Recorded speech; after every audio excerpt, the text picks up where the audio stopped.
envisioning the future, imagining the future. This is what Dubai is going to look like in 10, 15 years from now. Imagine all of the things that are happening in this environment.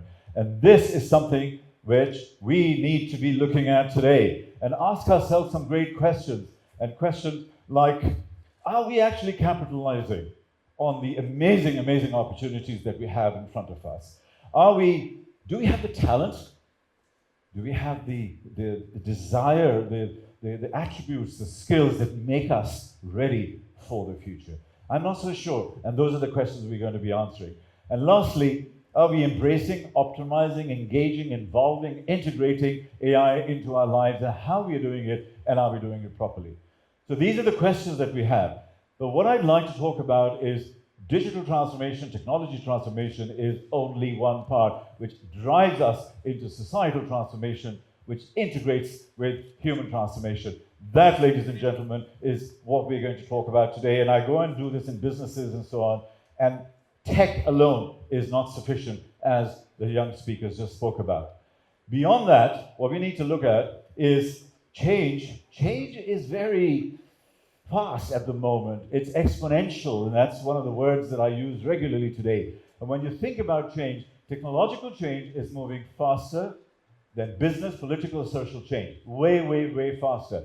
And for the very first time, as you will see, is that the past does not represent the present. We have Paleolithic brains, and these move in a linear fashion, while the world is moving at an exponential rate. And this is where we are today, ladies and gentlemen. And we need to look at the future and learn from the future, lead from the future, and build today from the future in mind rather than today in mind, because that's the only way that we can move forward.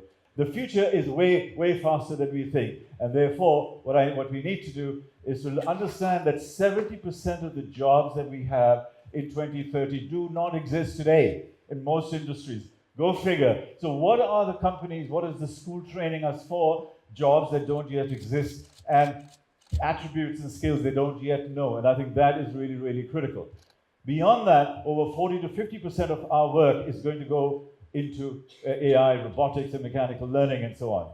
And worryingly, and I do this all the time, worryingly, up to only 20% of the people sitting in most boards and executive positions are technologically qualified, and they are making decisions for the future. And there are many issues related to what I call the corporate immune systems and the hesitation of decision making.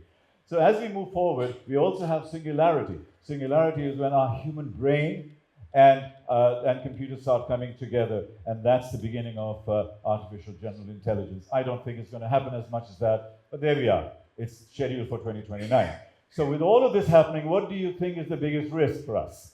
Number one biggest risk, my view is doing nothing. If we do not proactively go out there and do things related to the future, ladies and gentlemen, we are going to absolutely struggle. So we have to take forward and move from there. Now, looking at FOMO. FOMO is fear of missing out. And the next thing is called FOBO. FOBO is fear of becoming obsolete at both ends, the higher end and the lower end. The higher end being people who are older than 40 and 50, they are fearing that they will become obsolete. And at the lower end, we are looking at people who might also, young people here, say, what is my role into the future? So with all of this, let's look at AI. AI is critical right now because of all of the things that are happening to us, all the good things we know about AI, and that is amazing. I mean, we can change, look at education, climate change, education, and all sorts of things, technology. We can change the world of finance and economics. Those are the good things. The bad things are it could turn into weapons and war and too much information and etc. And we losing control. So we need to retain that human agency and maintain that human agency that actually AI is going to work with us and support us as we move forward. And as we move forward, we are looking at various relationships that we've always had in the past. I see AI as a new species, as a new digital species. We used to work with animals and pets and companions like horses and dogs and falcons. Today, our young people are engaging with AI as a friend, as a companion. And that's what I wanted to start address today is AI with our conversational interface that we have actually is a friend, actually is a partner, colleague, and so on. And this is how we need to see that. This is a movie that I watched last week. Hollywood, Bollywood actually can see and they bring in social ideas well in advance. And this is super intelligent female robotic assistant. And the guy actually fell in love with her. And as I was watching, I was sort of falling in love too. And I was thinking like, hang on, this is quite amazing because she had sentient qualities. And I call her she. It's not a she, it's an it, it's a thing, it's a robot. But our human minds are now actually looking at that. But in the future, this is going to start becoming very, very relevant for us as we go forward. So all of these things we are looking at. You tell me, do you think AI will replace human beings? How many people here think AI will replace human beings? Nobody. Okay, well done. I don't think AI is going to replace human beings, but human beings using AI effectively will replace the human beings who don't use AI. Therefore, be careful. There will be this two-tier system that is going to be out there, and human beings, normal people, will be replaced by other people using AI, and this is something we need to be very, very careful about. Look at this. We have brought in AI robots into boardrooms, and in these boardrooms, what an AI is doing is helping the CEO, helping the young person in there who will be able to do that. So a lot of opportunities for young people, and one CEO, one principal, one person can do a lot of things within the entire environment. So this is the future, ladies and gentlemen. And today's big thing, today's big idea is related to this, that the more technological we become, the more human we need to be. Because anything that can be digitized will be. Because it will be 1,000,000 times faster and 1,000,000 times cheaper. But anything and everything we cannot digitize, love, harmony, compassion, heart, soul, spirit, common sense, curiosity, creativity, wisdom, judgment, all of these things will be 1,000,000 times more valuable. And those are the things, ladies and gentlemen, we need to invest in as we go into the future.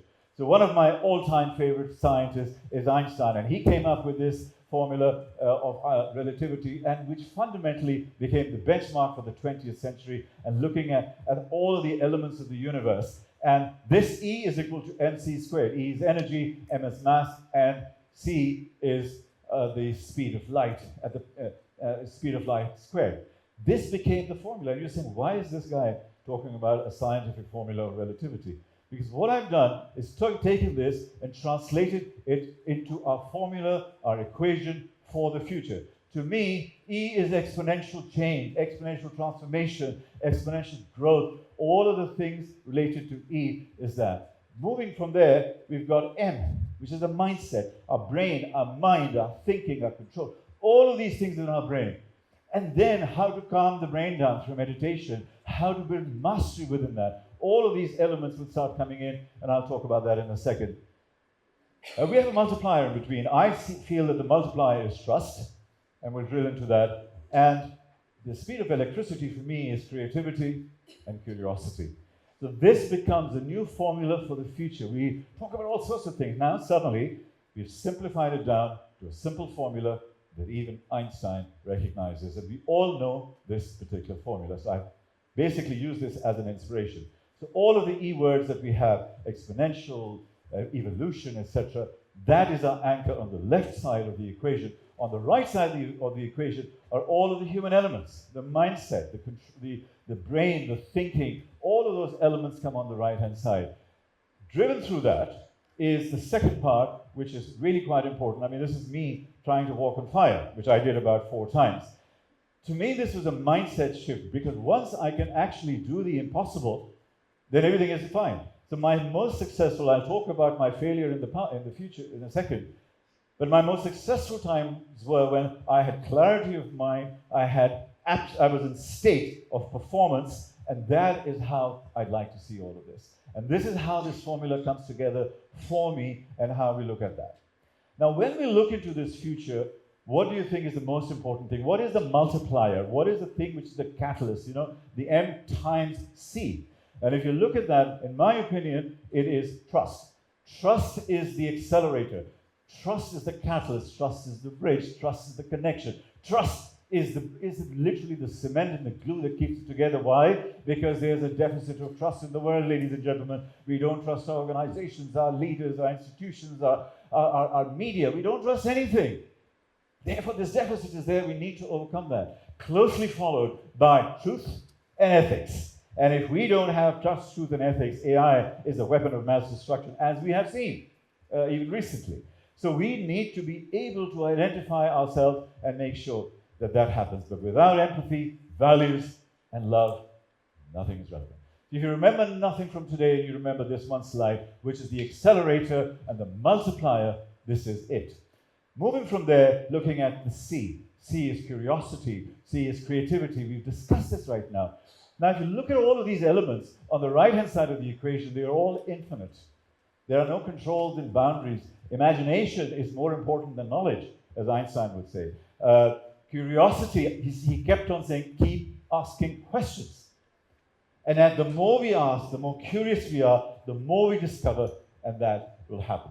So whatever happens on the left side of the equation in terms of transformational change, the right side of the equation with our hearts, our minds, our energy, our curiosity, our creativity, multiplied by trust, truth, ethics, and love, we actually have a future. So the future is human, not technological. And that, to me, ladies and gentlemen, is the key for today. So as we come closer to the end of the session, let's look at a study on creativity. You may have, this is a study done at NASA a few years ago, which talks about creativity. Here's a little kid. She's about 3 or 4 years of age. And I asked the question, do you think her creativity is low, medium, or high? What did you think it is? High?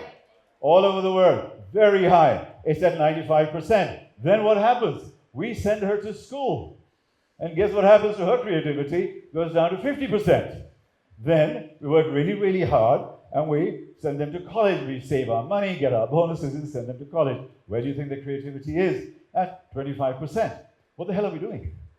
That is where the education of today is not addressing the future of tomorrow. We are not preparing ourselves.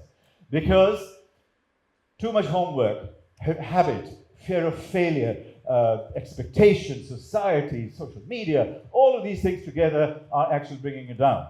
And we, ladies and gentlemen, before you get too complacent, are at a handsome 10%. We were born creative geniuses, and we dumped ourselves down. And that, ladies and gentlemen, is the nub of and the essence of today. The idea is that this is reversible. This can actually go forward, and we can move into the future and reverse this.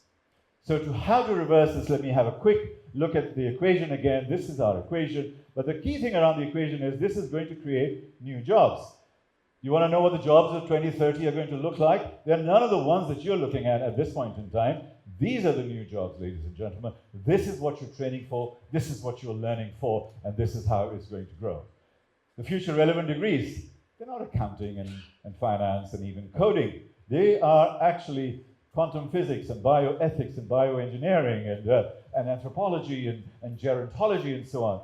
So whatever basic degree you're doing, if you are not looking at the human attributes in those qualifications, then, ladies and gentlemen, you're missing out. Because this is the future. Technology and knowledge is going to get completely commoditized and ubiquitous. We don't need that.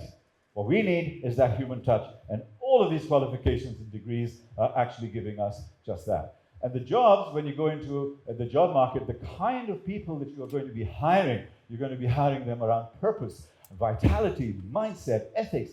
These are the qualifications. This is the checklist of the new HR manager. Not where did you graduate from, how many years of experience do you have. All of that is irrelevant. So with that, I'd like to share a personal story, and then I'll talk about how we change and get to the next stage. And the personal story is essentially that my life, I mean, I have succeeded, but I also have failed. And I failed my accountancy exam when I was around 23 years of age, 24 years of age, and I thought my world had ended, basically. And because my parents gave me everything, they gave me love, they gave me everything, they didn't teach me how to fail. And I wasn't used to that because I just lived in a success environment. That was my learning. I reinvented myself, and it took me another 10, 15 years, got to the top of the corporate ladder, then decided to change that, And then reinvented myself again as an entrepreneur. Different levels of success, but as an entrepreneur, my mindset and my creativity, all of those things, and courage, which was another one of the C's that was there, that was coming into play, and very, very strongly. And finally, when I reinvented myself as I am today, which is a futurist. I'm going to share this story through the eyes of an eagle. And the eagle has a lifespan of about 70 odd years. And around 40, the eagle, just like us, it starts getting old. And louder please, louder please. And as the eagle becomes older, becomes weaker, the beak starts actually getting weak. The feathers become heavy. The claws are not working properly. And because of that, the eagle goes hungry. And when it goes hungry, it suffers, just like some of us. We retire, we get to our stage, and at that stage, we have a problem. And it can't fly. We can't fly. We are at 50, 60, 70 years of age, and we can't fly anymore, even though we need to live much longer. And at that point, the eagle makes a decision. Does it die, or does it go through a painful process of change, that metamorphosis that the caterpillar goes to become a butterfly, but an eagle goes and does this for the next 150 days. And when it does that, it goes to the top of this beautiful mountain, and the first thing it does, it starts breaking its beak, learning something new, starting something fresh. That is what we need the beak does. And when the beak starts growing back, becomes strong, so it takes out its talons, then it removes its feathers. And once it's removed its feathers, then it starts becoming stronger. And when it becomes stronger, ladies and gentlemen, after this 150 painful days, it takes this flight of opportunity. Please stand up and learn how to fly like this. Learn how to fly like the eagle. Go into the future with that environment. Learn how this formula works for you, how you build all of these elements, because every one of you has a completely independent way to work this formula, and that is why it's so formula, which should become part of every curriculum. This is the equation of the future. This is today's idea worth sharing. Go out there and change the world, make a difference, and we will have a happy future. Thank you very much indeed.